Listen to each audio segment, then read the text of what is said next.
Hello दोस्तों, good morning. मैं राम प्रसाद प्रजापत। आज की वीडियो में आपका स्वागत है। तो देखते हैं 4.3 हमारी चल रही थी, जिसमें हमने 6 क्वेश्चन तक कर लिए हैं। तो आगे बढ़ते हैं आज क्वेश्चन नंबर 7 की तरफ। तो सभी का ध्यान बोर्ड की तरफ। देखिए इधर दो संख्याओं के वर्गों का अंतर हमें क्या दे रखा है। दो संख्याओं के वर्गों का अंतर दे रखा है हमें 180। ठीक है, छोटी संख्या का वर्ग बड़ी संख्या का 8 गुना है। यानी कि जो भी छोटी संख्या है उसका वर्ग क्या है, बड़ी संख्या का 8 गुना है। दोनों संख्याएं हमें ज्ञात करनी है। तो सभी बोर्ड पर ध्यान दीजिए।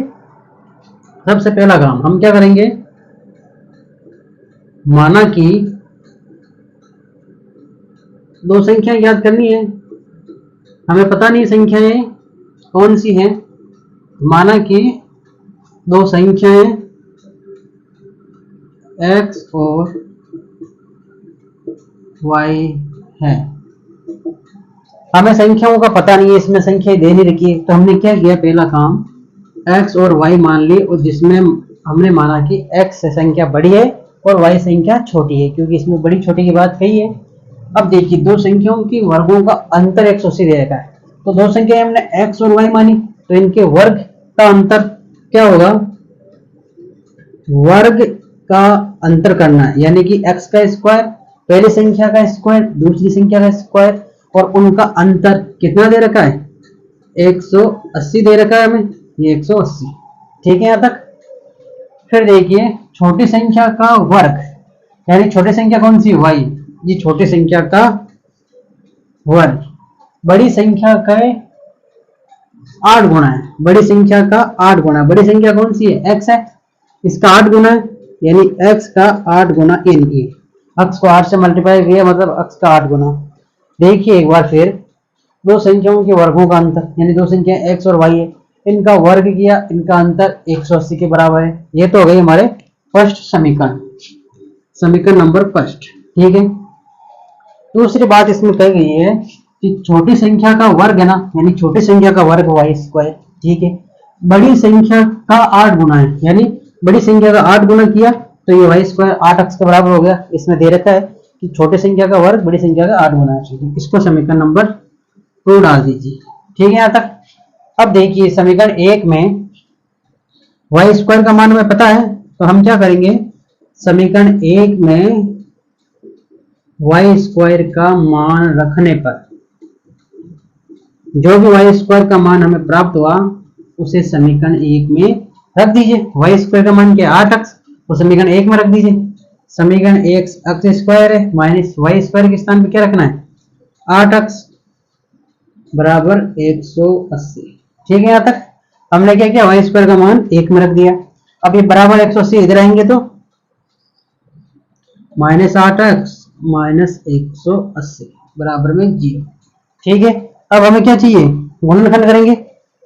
अब गुणनखंड में आप यहाँ पर द्विघाती भी लगा सकते हो और नॉर्मल गुणनखंड विधि से भी कर सकते हो, द्विघाती लगा सकते हो, पूर्ण वर्ग कर सकते हो, जैसे आपकी इच्छा। लेकिन नॉर्मल गुणनखंड से ये हो जाएगा सवाल। तो देखते हैं हमें गुणा करने पर हमें क्या चाहिए, इधर लिख देता हूं मैं, गुणा करने पर हमें चाहिए माइनस का 180, माइनस 180। जोड़ने या घटाने पर हमें क्या चाहिए, माइनस का 8, ये चाहिए।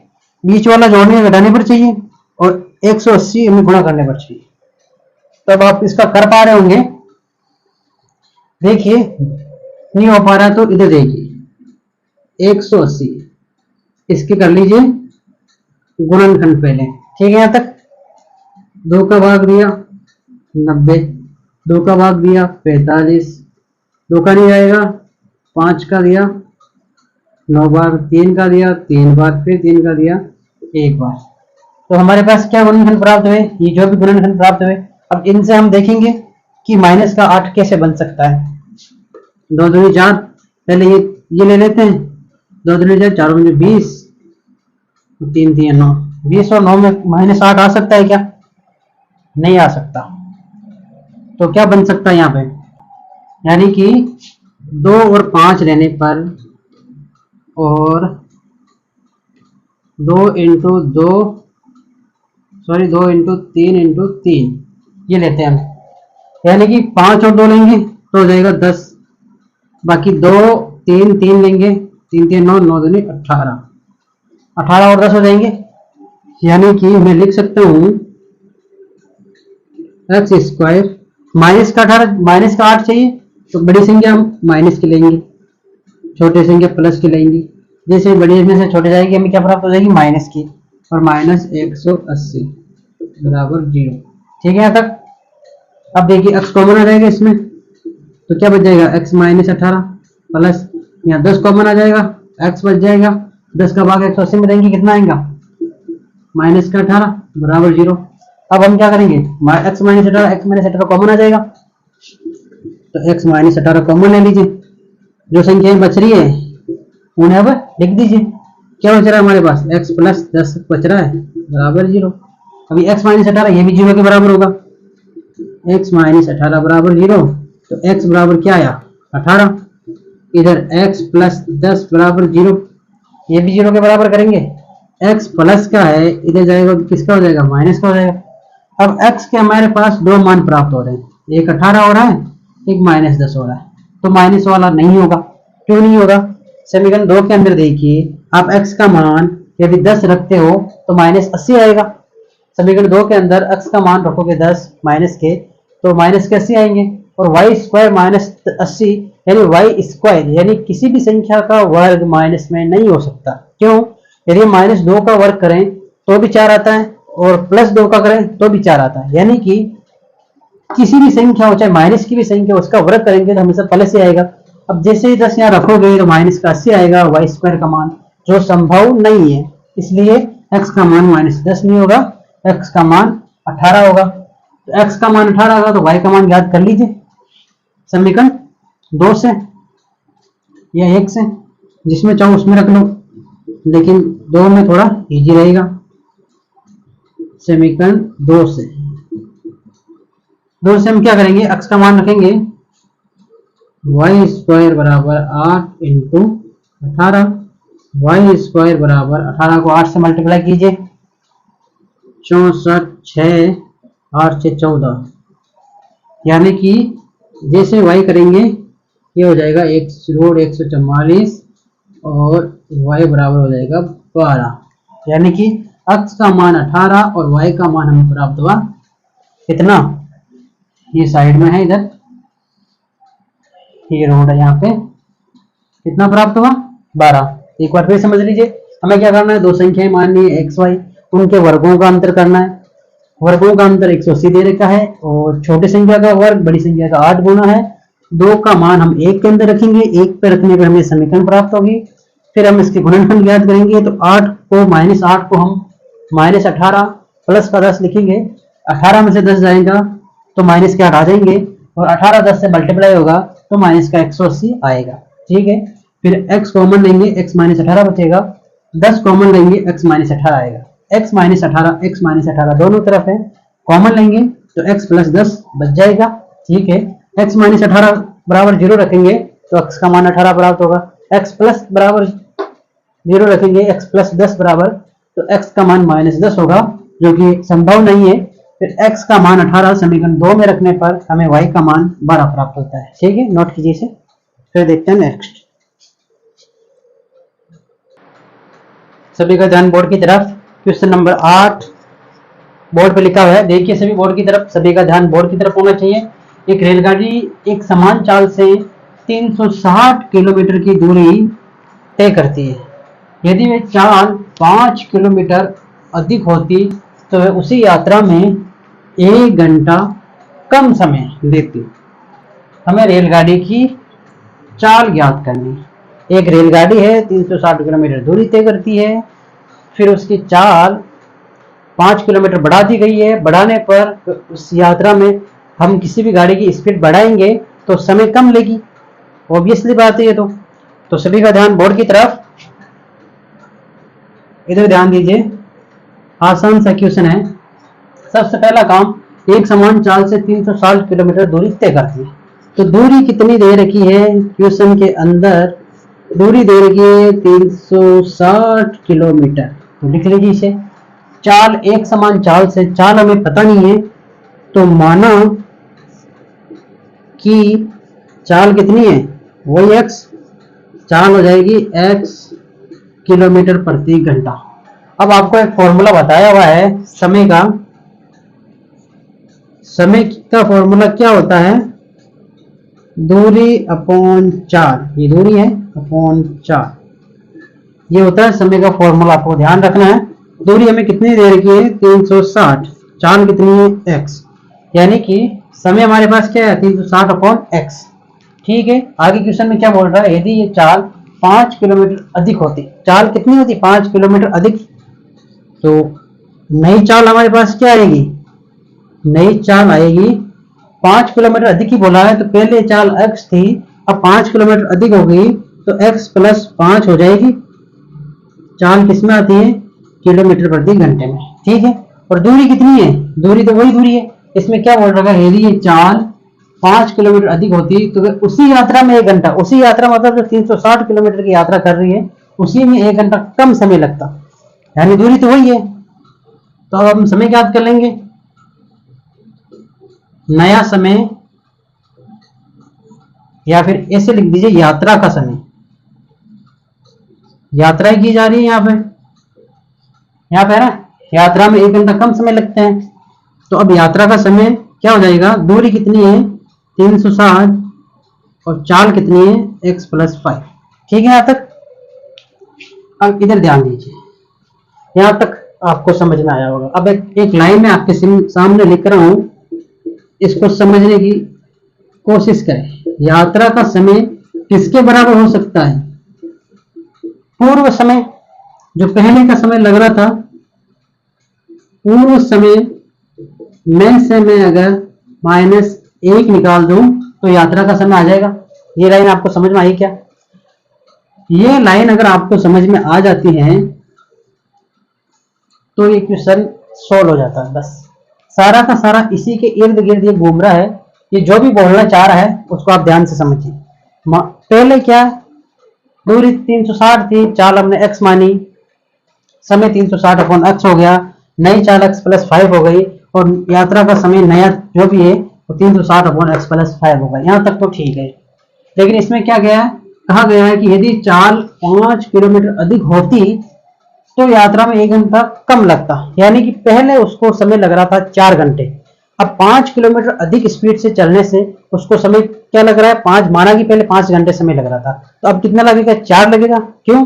1 घंटा कम हो जाएगा। तो हमने क्या किया, पहले 5 घंटे समय लग रहा था, उसमें से हम 1 निकालेंगे तो कितना आएगा? 4 घंटा। 4 घंटा क्या है? अब नया वाला समय है, यानी नया वाला जो समय यात्रा का समय है वही 4 घंटे है। तो हम लिख सकते हैं यात्रा का समय क्या होगा?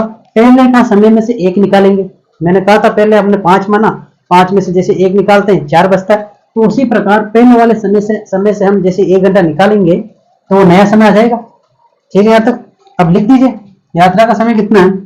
360 अपॉन x प्लस 5 बराबर पूर्व का समय कितना था? 360 अपॉन x माइनस का। अब आगे तो आप सोल्व कर ही लोगे। 360 अपॉन x को इधर लेके आओ, 360 x plus 5 minus 360 upon x, क्या बराबर के दोनों तरफ 360 360 काट सकता हूं क्या? मैं नहीं काट सकता। क्यों? क्योंकि यह संख्या गुणा के अंदर नहीं है, यहाँ प्लस माइनस में दे रखी है, इसलिए संख्या नहीं कटेगी। यदि गुणा के अंदर हो तो संख्या बराबर के दोनों साइड प्लस माइनस इसमें होने पर नहीं, गुणा के अंदर होने पर कट सकती है। ठीक है, बराबर में -1। ठीक है, 360 360 दोनों तरफ है, कॉमन ले लीजिए, जो अच्छा उसे लिख दीजिए, x plus 5 minus 1 upon x बराबर -का। ठीक है यहाँ तक? अब देखिए 360 इधर आ गया, नीचे जो भी संख्या हैं उनको कॉमन ले लीजिए, x प्लस 5 और x। जब अंदर छोटा कोष्टक आ रहा है तो बाहर बड़ा कोष्टक लेना है। x प्लस 5 का भाग देंगे, x बचेगा, x को x से मल्टीप्लाई करेंगे तो x आएगा। ठीक है, x का भाग इसके अंदर देंगे तो x से x पर जाएगा, x प्लस 5 बचेगा, x प्लस 5 1 से मल्टीप्लाई होगा तो माइनस x प्लस 5। ऐसे क्वेश्चन जहां भी दे रहे हो अगर बीच में माइनस हो तो जो भी संख्या है उसको कोष्टक के अंदर लिखना, ताकि गलती होने के चांस नहीं रहे। ठीक है यहाँ तक? अब इस कोष्टक को खोल दीजिए, नीचे नहीं आएगा, यहाँ तक नोट करें, फिर आगे बताऊंगा मैं। सभी का ध्यान बोर्ड की तरफ होना चाहिए। अब देखिए 360 बाहर चल रहा है, अंदर का अब कोष्टक हटा देता हूं मैं, कि कोष्टक हटाएंगे हम। x का x ले लीजिए, ये माइनस अंदर जाएगा तो ये माइनस x से मल्टीप्लाई होगा तो माइनस का x, ये माइनस इस प्लस से होगा तो प्लस माइनस माइनस 5, ठीक है, अपॉन ये x इस x से होगा तो x स्क्वायर, ये इसमें प्लस है तो प्लस, ये 5x से होगा तो क्या होगा 5x, बराबर में चल रहा है माइनस का 1, ठीक है। अब वज्र गुणा कर दीजिए, ये प्लस का माइनस का तो कर जाएगा, ये 5 इस 360 से मल्टीप्लाई होगा तो 0 से बन जो 30, एक हासिल 5 3 15 1 15 3 18, माइनस के 1800 upon x square plus 5x बराबर माइनस। हमने क्या किया 360 को 5 से मल्टीप्लाई किया है। अब वज्र गुणा कर दीजिए, यहाँ पे कुछ नहीं है तो 1, ये 1800 इससे गुणा हो जाएंगे, पहले तो ये माइनस है, माइनस से माइनस कर सकता है बराबर के दोनों साइड, इधर एक ही संख्या है तो नहीं भी काटो तो आगे सोल्व हो जाएगी। अब एक्स स्क्वायर प्लस 5x इधर 1 से मल्टीप्लाई होगी तो एक्स स्क्वायर प्लस 5x बराबर ये 1800, इधर 1 से होंगे तो ये 1800, ठीक है यहाँ तक। अब ये 1800 इधर ले गए हो, x square plus 5x minus 1800 बराबर 0। अब आप यहाँ पे गुणनखंड लगा सकते हो, पूर्ण वर्ग और द्विघाती सूत्र। तो आपको पता है 1800 बहुत बड़ा अमाउंट है, इसके आप गुणनखंड करोगे तो 5 प्राप्त करना बहुत मुश्किल है। तो हम क्या करेंगे, इसमें लगाएंगे द्विघाती, द्विघाती सूत्र से, नीचे दिख रहा होगा आपको द्विघाती सूत्र क्या होता है, x बराबर minus b plus minus b का whole square minus 4ac upon 2a, ठीक है यहाँ तक। अब x का मान निकालने के लिए हम क्या लगाएंगे, द्विघाती सूत्र, इधर मिटा देता हूं मैं। आसान सा क्वेश्चन है, थोड़ा बड़ा है लेकिन आसान है, आपको बस स्टेप बाय स्टेप करते जाना है, क्वेश्चन अपने आप हो जाएगा। अब देखिए इसके अंदर a का मान क्या है, x स्क्वायर का गुणांक होता है a का मान, यानी x स्क्वायर का गुणांक 1 है, x का मान होता है b का गुणांक, b बराबर 5 है, और c का मान क्या है माइनस 1800। अब इसके अंदर रख दीजिए x बराबर माइनस बी तो माइनस 5 प्लस माइनस b का स्क्वायर, यानी सॉरी 5 है यहाँ पे प्लस के, तो प्लस 5 का स्क्वायर माइनस 4, a का मान कितना है 1 और c का मान कितना माइनस का 1800, ये पूरा के ऊपर रूट अपॉन 2 इंटू 1, ठीक है यहाँ तक। ये लाइन में से कर देता हूं, ये लीजिए, ठीक है यहाँ तक। इधर ध्यान दीजिए, फालतू बातें मत करें, माइनस का 5 है तो माइनस का 5 प्लस माइनस, ठीक है यहाँ तक। 5 का स्क्वायर कितना होगा 25 होगा, माइनस ये कोष्टक बंद, 1872 होंगे, और माइनस माइनस क्या हो जाएगा प्लस, ये माइनस माइनस प्लस, ये 7200, ठीक है, समझ में आ रहा होगा आपको। पीछे 2 एकम 2। अब x बराबर माइनस 5 प्लस माइनस 7225 हो जाएंगे, इनको जोड़ेंगे तो 7225 अपॉन 2। अब 7225 का आप वर्गमूल निकालोगे तो कितने आएंगे 85। ये आप निकाल के देख लेना रफ कॉपी के अंदर, कितने आएंगे वर्गमूल इसके, आएंगे 85। 85 का आप स्क्वायर करोगे तो 7225 आएंगे, करके देख लो, अपॉन 2। तो एक बार मैं प्लस ले लेता हूं, प्लस लेने पर -5 प्लस 85 अपॉन 2। 85 में से 5 गए तो कितने बचेंगे 80 बचेंगे, ये 80 अपॉन 2, ये x बराबर चल रहा है। अब x बराबर कितना आ जाएगा 40। जब मैंने प्लस का लिया तो x का मान आया 40, ठीक है। अब माइनस के ले लेते हैं, माइनस लेने पर -5 माइनस 85 अपॉन 2, ठीक है, ये कितने हो गए -90 अपॉन 2, x बराबर चल रहा है। अब x बराबर कितना है माइनस के 45, 2 का भाग 90 में देंगे, 90 में देंगे तो कितनी बार देगा, माइनस के 45। अब देखिए कोई भी दूरी है माइनस की, दूरी माइनस में हो सकती क्या, जैसे मैं इतनी दूरी चल रहा हूँ, ये माइनस में हो सकती क्या, जितनी भी है 1 मीटर 2 मीटर दूरी प्लस में होगी हमेशा, माइनस में नहीं हो सकती। और जो भी चाल होती है, चाल भी प्लस में ही होती है, माइनस में नहीं हो सकती। हमने अक्स हमारे 45 माइनस चाल हो सकती क्या, नहीं हो सकती। इसका मतलब चाल कितनी है, 40, चाल पूछ गई हमें, रेलगाड़ी की चाल पूछी गई थी हमें, तो ये हो जाएगी 40 किलोमीटर। और नई चाल पूछी जाए तो 40 + 5 45 हो जाएगी। ठीक है, इसे नोट कीजिए। और आज के लिए इतना ही, बाकी हम आगे के क्वेश्चन नेक्स्ट क्लास के अंदर देखेंगे। अच्छा लगा हो तो लाइक शेयर सब्सक्राइब जरूर करना। Thank you.